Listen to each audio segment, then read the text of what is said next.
আপু কেমন আছেন? এই তো ভালো। আপনি ভালো আছেন? হ্যাঁ, খাওয়া দাওয়া করেন নাই? সকালে করছি, এখনো লাঞ্চ হয় নাই। ও, তাহলে কি খাওয়া দাওয়া করছেন? একটু জোরে কথা বলেন। বাসায় কে কে আছে?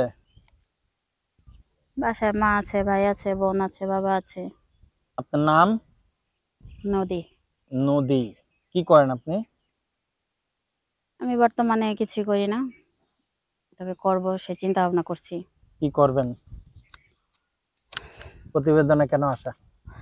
প্রতিবেদনে আসলাম, দেখি ভালো একজন লাইফ পার্টনার যদি পাই। কি করবেন লাইফ পার্টনার দিয়ে?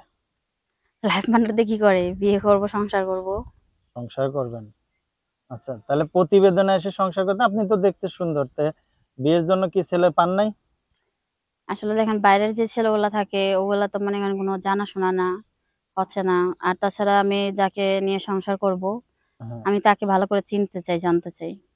আচ্ছা, তাহলে তো মানে আপনি চাচ্ছেন যে একটা প্রেম করে আলোচনা করবেন, তার সাথে কিছুদিন ঘুরবেন ফিরবেন, সে মানুষ হিসাবে কেমন, তারপরে এই তো। হ্যাঁ, আমাদের দর্শকরা যদি আপনার বাইসে নিতে চায়, হ্যাঁ, তাহলে পরে কি আপনার সাথে যোগাযোগের ব্যবস্থা আছে? অবশ্যই। নাম্বার দিয়ে দেবেন? হ্যাঁ, অবশ্যই।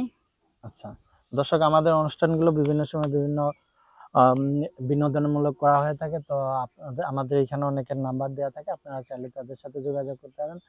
নদিয়াপুর, দেশের বাড়ি কোথায়? ঢাকা। ঢাকাতে। আচ্ছা, পড়াশোনা কত দূর করছেন আপনি? এসএসসি। এসএসসি পর্যন্ত করছেন, এরপর আর পড়েন নাই? কেন? পড়ি নাই, ভালো লাগে নাই তাই। পড়েন নাই, ভালো লাগে নাই তাই? হুম। যাক ভালো। এখন কেমন ছেলে আপনার পছন্দ? মানে দশ, যে আপনাকে বিয়ে করতে চায়, হ্যাঁ, আমাদের যে দর্শক, সেই মানুষটা কিরকম হতে হবে? সে আমার থেকে আর একটু উচ্চ লম্বা হতে হবে। তার দেখতে ভালো, স্মার্ট, সুন্দর যদি হয়। আর সব থেকে ভালো, তোমার তার মনটা ভালো হতে হবে, ফ্রেশ থাকতে হবে বা মনটা, তাহলে কোনো সমস্যা নেই। মন আবার ফ্রেশ হয় কিভাবে? দেখা যায় যে মনে করেন যে সে বিয়ে করলো, বিয়ে করার পরও তার অন্য মেয়ের দিকে আকর্ষণ হতেই পারে, সেগুলা থাকা যাবে না।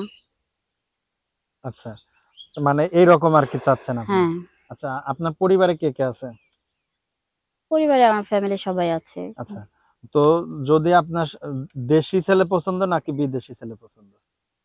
সে দেশি হোক বা বিদেশি হোক, আমার তাতে কোনো প্রবলেম নেই। ছেলে হলেই হলো। হুম।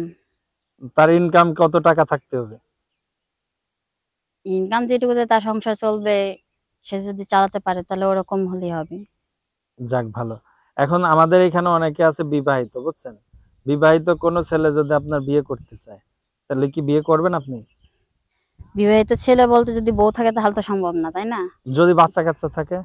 হ্যাঁ, বাচ্চা কাচ্চা থাকলে সমস্যা নেই। তাহলে আর কষ্ট করে বাচ্চা নিয়ে লাগলো না, নাকি? অবশ্যই। তারপরেও নিজের তার মতো কি হবে? সেটা তো বিয়ের পরে বোঝা যাবে। যাক ভালো একটা কথা বলছেন। তো দর্শক, আমরা অনুষ্ঠানের শেষের দিকে, এখন বিদায় নিচ্ছি। দর্শকদের কিছু বলার আছে? দর্শকদের এটাই বলবো যে, যে যেখান থেকে আমার এই প্রতিবেদনটা দেখতেছেন, অবশ্যই আমি এখানে যে কারণে আসছি সেটা তো বললামই। যদি এরকম কোনো মনের মানুষ হন, তাহলে অবশ্যই আমার সাথে যোগাযোগ করবেন স্ক্রিনে দেওয়া নাম্বারে। ঠিক আছে, তাহলে ভালো থাকেন।